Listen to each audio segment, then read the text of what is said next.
This morning, we're going to look at hearing God's whisper. When did you last whisper to somebody? It was probably someone that you love or someone that's close to you. God whispers to those he loves.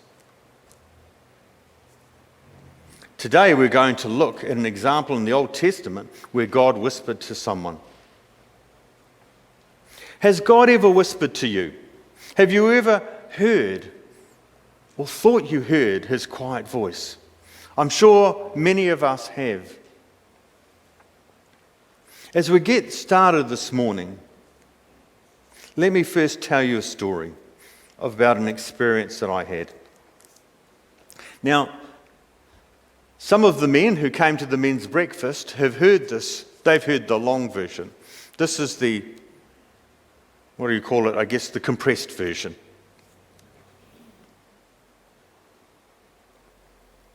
In 2005, I was rushed to hospital after being dumped by waves while body surfing at a beach. And this resulted in a rotator cuff injury on my right shoulder and a spinal injury in the C5 and C6 area of my neck. I had constant throbbing pain in my head. It was like someone grabbing with their fist, whacking me on the top of my head constantly. Following investigations with specialists, it was revealed that I had severe nerve damage in the C5, C6 area of my neck. Specialists tried to stimulate the nerve endings in the hope that that might actually help get them working again. But after 6 months treatment, that didn't. I was placed on strong pain medication, which I took every 6 hours. And to everyone around me, after a period of time, it seemed that I was living a fairly normal life. Some, in fact, thought that I was healed. But I longed for God to heal me. I prayed all the time that God would heal me. I had a business that I ran, which employed staff. I served at the church, and I worked with many other ministries as my body allowed. I tried to continue living a normal life. And that's how my life had been. So it made sense to try and continue to do that. And so to everyone else, except for a few close friends, my life seemed like a normal person. But at 4 a.m. every day, I woke up with the most incredible pain that started at the top of my head. The constant knocking was always there, and it shot down the back of my spine. It was horrendous.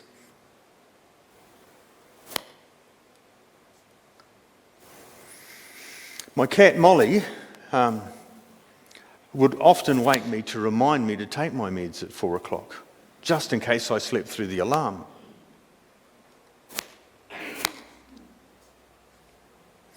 Because if I was late in taking my medication, then I would be in for an extremely painful day. And anyone here who has chronic pain will understand what that is like. And so, before I carry on, I just want to say that if there is anybody here today who has chronic pain, if you're here in the auditorium today and you want prayer at the end of the service, please come and see me. I would love to pray for you. If we fast forward a few years from the injury that I had, well, nothing had actually changed. My body hadn't got any better. I was still on pain medication. Nothing had changed at all. Except that one day, the pain medication stopped working. And as a result of that, the specialists decided that they actually needed to pull me off all my medication. And so before they restarted me on something which wasn't quite as intense. And in fact, it actually worked even less. And I felt it worked worse. So for 3 weeks, I felt like my body was slammed against the wall. And I remember crying out to God in pain so many times and for so many hours in my small house with my cat Molly. She heard me crying out to God to answer my prayers and heal me. My friends were praying for me during this time, and my church was praying for me during this time. I even had a friend who phoned up to encourage me. And he said to me, "Remember, God is in this with you." And he reminded me that I had a call in my life. Whilst it was encouraging, probably with all my pain, it didn't really provide me with the answer I wanted at that time. I remember one night I was so weak and exhausted, I quietly said to God, almost in a whisper. I was at that point where I thought, maybe this is just the way life is always going to be. And so I said to God, I prayed and I said, even if you never heal me, that won't stop me from using my talents and abilities to serve you wherever I am. I later noted that in my journal book and other things that God showed me through his word and spoke to me, I noted as well. Several days later, in the early hours of the morning, I heard God whisper to me. Fair to say that was the first time I'd ever experienced that.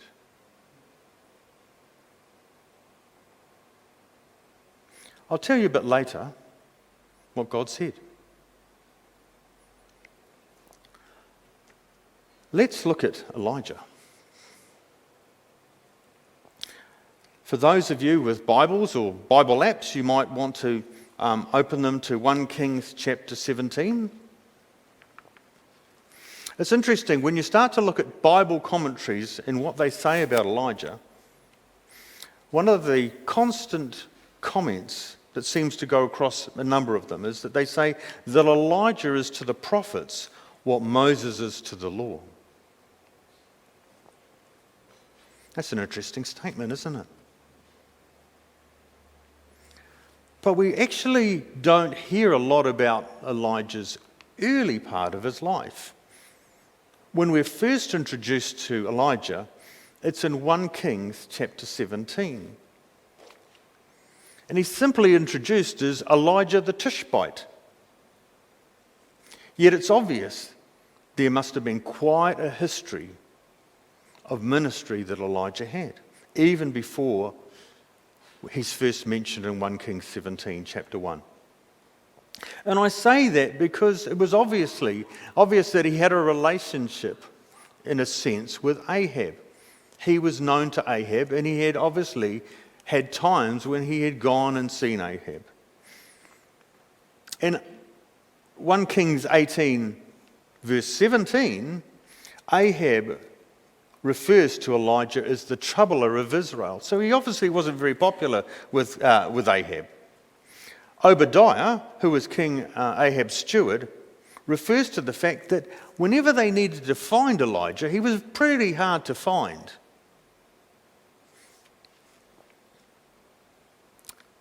And it's no wonder that Elijah was unpopular, because he didn't really bring the greatest of news to King Ahab. In fact, he declared that there was going to be a drought, and then he went and hid himself in a place called the Wadi Cherith. I looked that up. And we would probably describe it today as a ravine or a water catchment area. Now, this particular wadi was in the east of Jordan.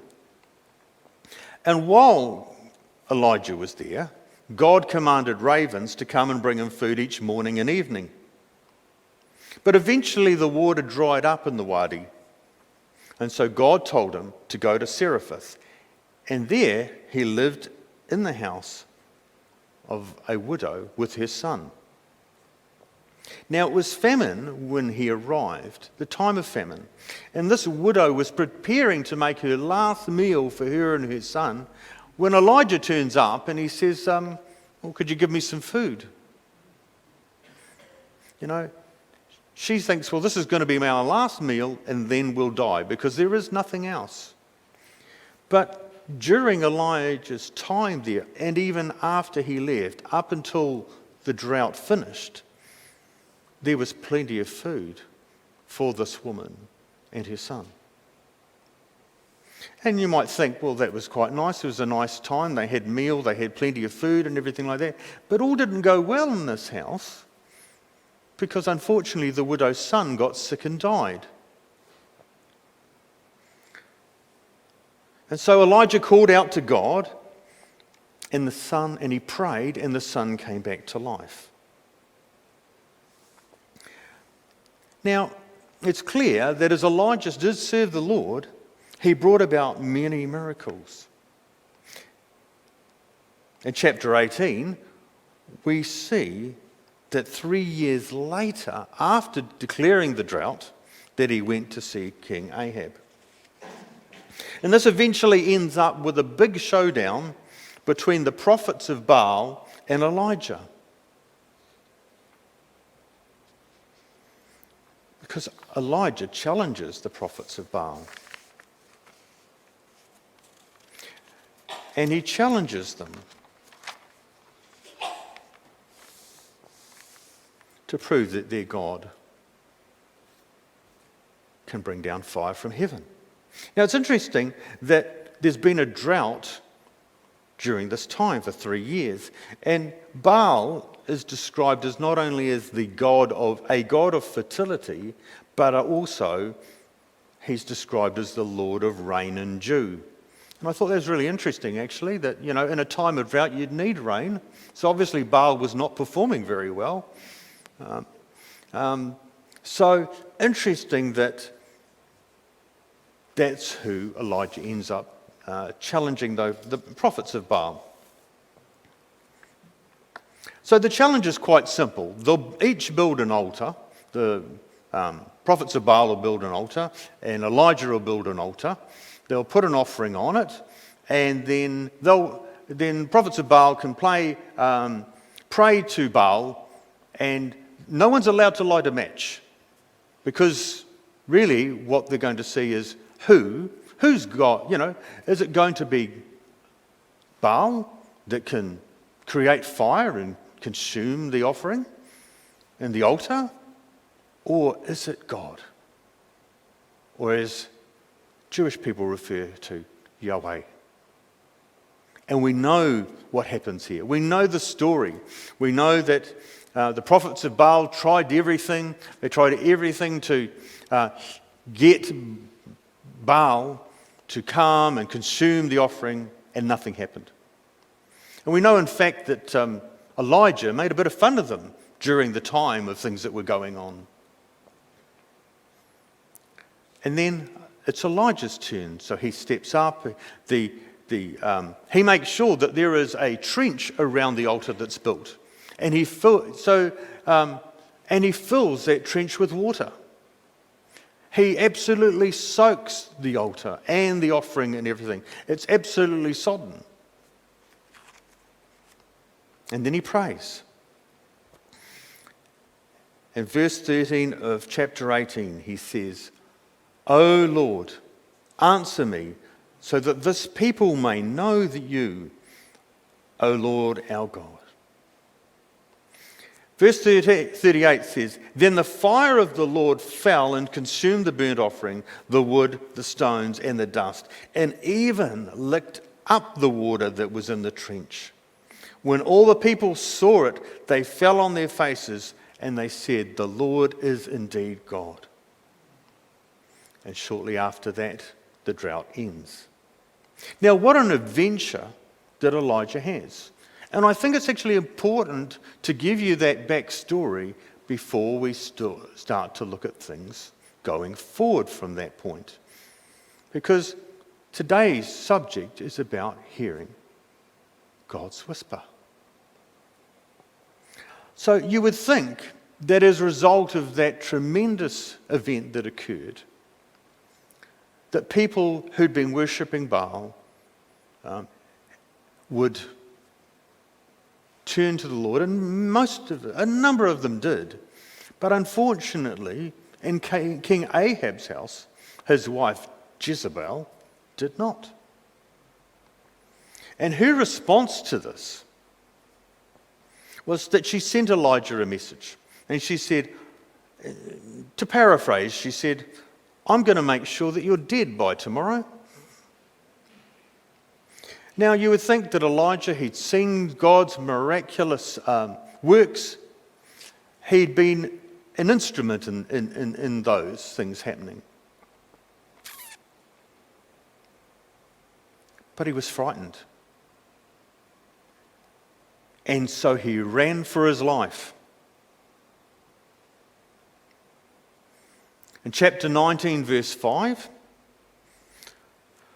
we see that he comes to a tree where he rests under it.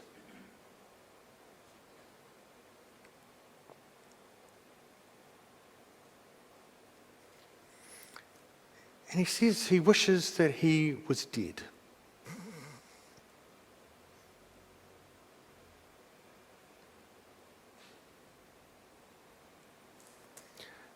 Doesn't quite match up really, does it, with the Elijah that we've seen prior to Jezebel saying that she's going to kill them. We've seen an Elijah who has been so full of faith and been able to, through God, he has accomplished many things. He seems a great man of courage. And here we see another side of Elijah,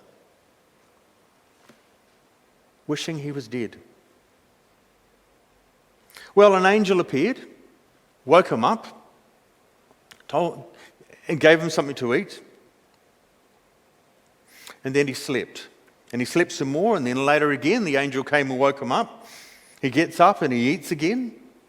And then he travels 40 days and nights to Mount Horeb, which is also known as Mount Sinai, which is quite significant because Mount Sinai is where Moses went up Mount Sinai, and that's where the 10 Commandments were written by the hand of God.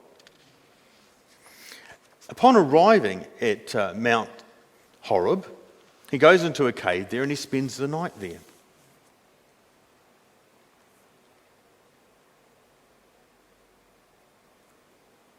And I just want to pick it up and I just want to read from 1 Kings chapter 19, verses 9 to 13. And I'm reading from the NIV. It says, "There he went into a cave and spent the night. And the word of the Lord came to him, 'What are you doing here, Elijah?' He replied, 'I have been very zealous for the Lord God Almighty.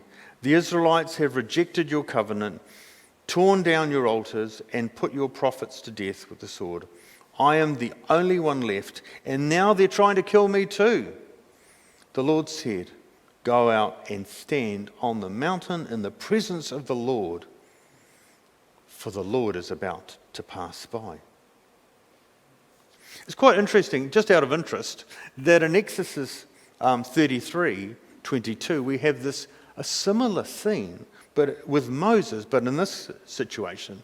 And in that situation, Moses stood in a cleft of the rock as God passed by, and God put his hand over to cover, and so all Moses saw was his back. If we return back to the 1 Kings 19 and pick it up from verse 11, we see, it says here, "Then a great and powerful wind tore the mountains apart and shattered the rocks before the Lord. But the Lord was not in the wind. After the wind, there was an earthquake. But the Lord wasn't in the earthquake. And after the earthquake came a fire. But the Lord was not in the fire. And after the fire came a gentle whisper. When Elijah heard it, he pulled his cloak over his face and he went out and stood at the mouth of the cave. Then the voice said to him, "What are you doing here, Elijah?" Interesting, that's the second time it's recorded that the Lord said that to him. We had it again recorded in verse 9 of the same passage. So, why does God whisper?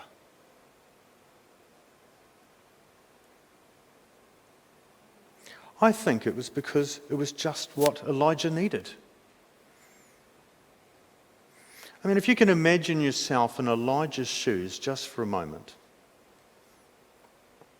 having just won a tremendous victory where God showed up and proved that he was God, and then he was running for his life, Elijah found himself to be so distraught that he didn't want to live anymore.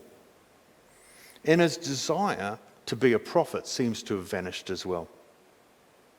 In this moment, Elijah didn't need the power of the wind, or the power of an earthquake, or the power of fire.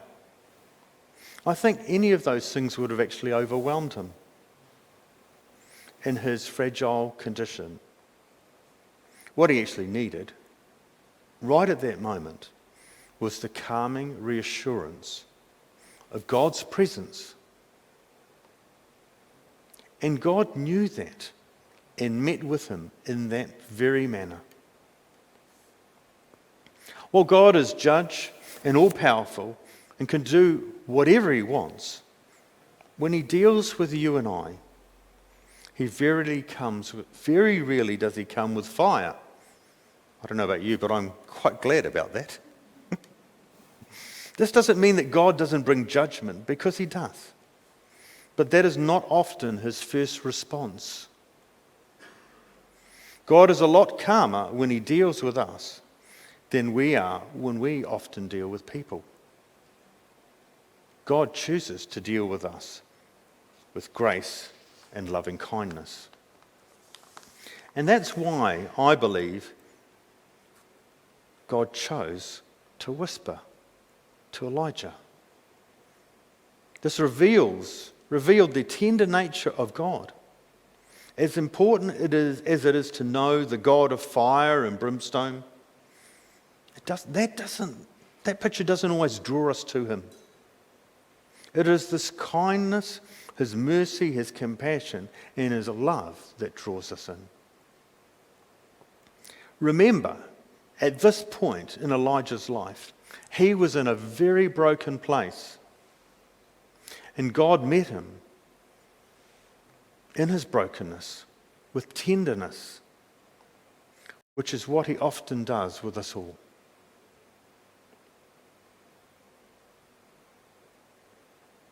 God's voice is most powerful to us when it is most personal. God met his brokenness. And I should say there's nothing more personal than a whisper. During his conversation with Elijah at Mount Horeb, God told Elijah to return and anoint new kings over Israel and Judah. He also told him to anoint Elisha as the new prophet for these kings. So there was instructions that he gave to Elijah.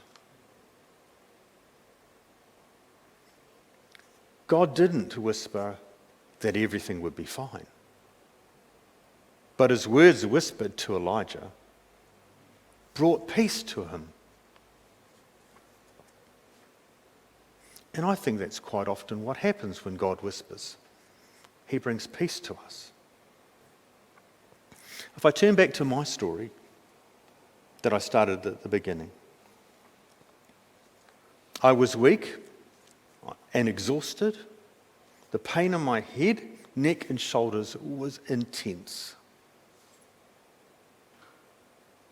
And several days later, in the early hours of the morning, I heard God whisper to me.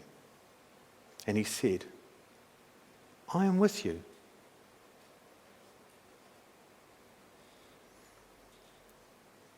And then, as I spent time praying and with the Lord, he showed me that he'd been with me during the last 5 years. and that he would continue to have his hand upon me, and he had not abandoned me in my pain.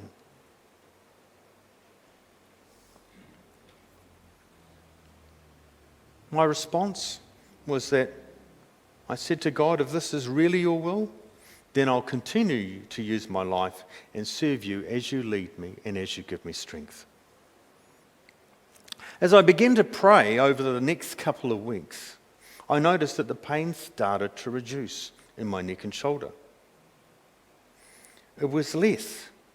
No longer was it like someone punching me in the top of my head, but it was more like they were poking me with their finger in the top of my head. Through my prayers and devotional times, I could see God's direction was indeed very clear. And so I continued to serve him at the church and at in the community that I was in.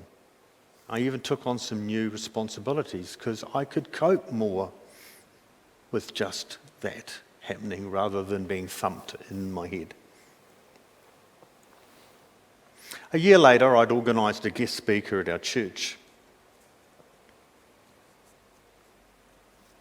And as we prepared for the service, I was getting ready on that particular day. I was leading the service and I was going to introduce the speaker, and I was also leading the music team.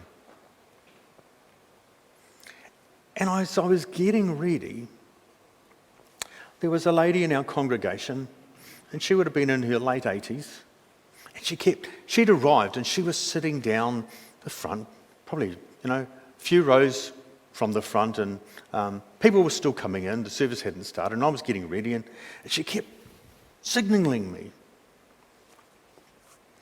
And I was busy, and I thought, and finally, curiosity got me, and I thought, I'll better go down and see what she wants. So I went down and saw her. She said, I've been praying for you all night. God told me he's going to heal you. Now, I'd heard that so many times, and I'd longed for that so many times.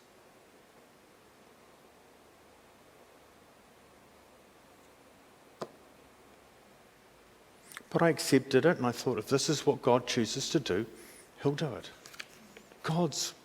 May God's will be done. And so, our guest speaker arrived, we got into the service. He stepped up to give his message, got partway through his message and closed it. He said, I just think that I should actually stop and pray for some people today who might want healing. And I'm thinking, this is great. And he says, Steve, would you mind just getting up on the keyboard and just play something in the background? Well, we get everybody who wants to come forward, and many people from the church came forward, and I played in the background. And then we ended up, we had a time of worship, and we closed out the service. And still I was up there at the keyboard. And I thought, okay, well, maybe it's just not my day. Maybe that wasn't God's plan. My responsibility is just to serve him and trust him. And after the service, there were people gathering around the speaker, so it wasn't like I could necessarily go up there and say, hey, excuse me, would you like to pray for me? And it wasn't until really things closed out and everybody was on their way, heading out the door, and I was going to be locking up, and there was just myself and the speaker, and he turned to walk, and as he turned to walk away, he just turned back and he said, would you like me to pray for you, Steve? And I said, yes, that would be wonderful. It was just a very simple prayer, and it was just along the lines of, Lord, he asked me was there something special? I told him I'd had an injury and been praying for healing for a number of years. And he said, okay. And he just simply said, Lord, just heal my brother. And with that, I felt like a bolt of lightning hit the top of my head and go right through my spine. I have never experienced anything like that in my entire life.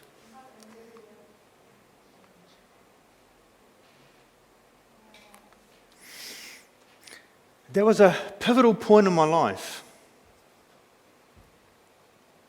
because 3 months after that event, I was introduced to a beautiful lady by the name of Diane, who just happened to live on the other side of Auckland from where I lived. And a year and a half later, we were married. And the rest of it's another story. All I can say is that sometimes a lot can happen because of hearing God's whisper.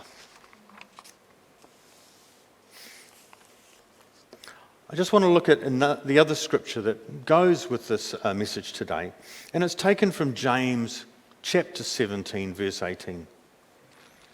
It's where James makes some comments about Elijah.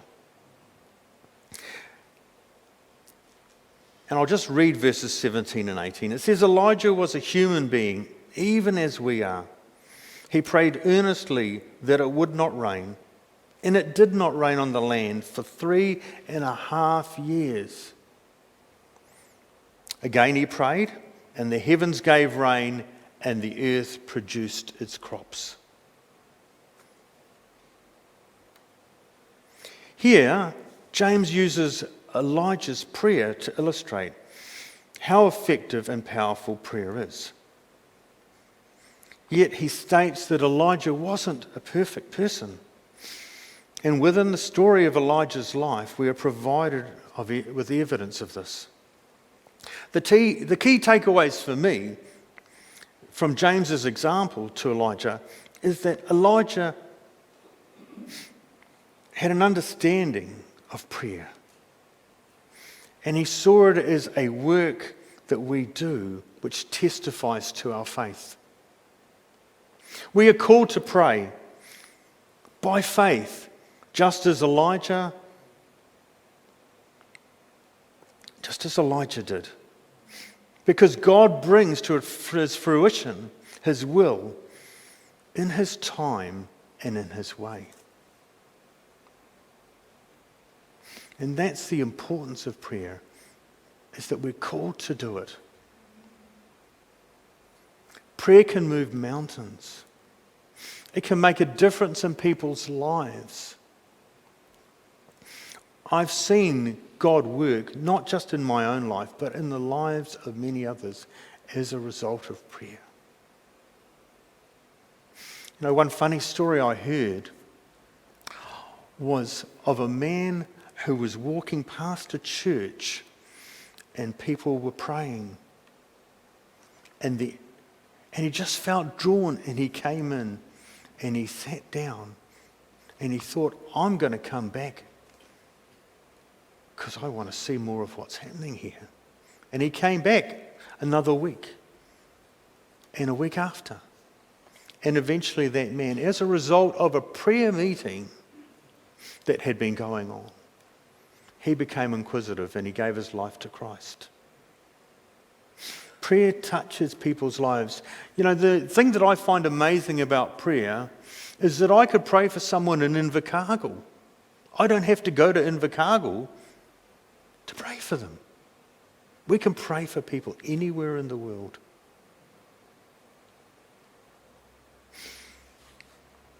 Prayer touches lives. Above all, may we remember the part of the Lord's prayer that says, your kingdom come, your will be done on earth as it is in heaven.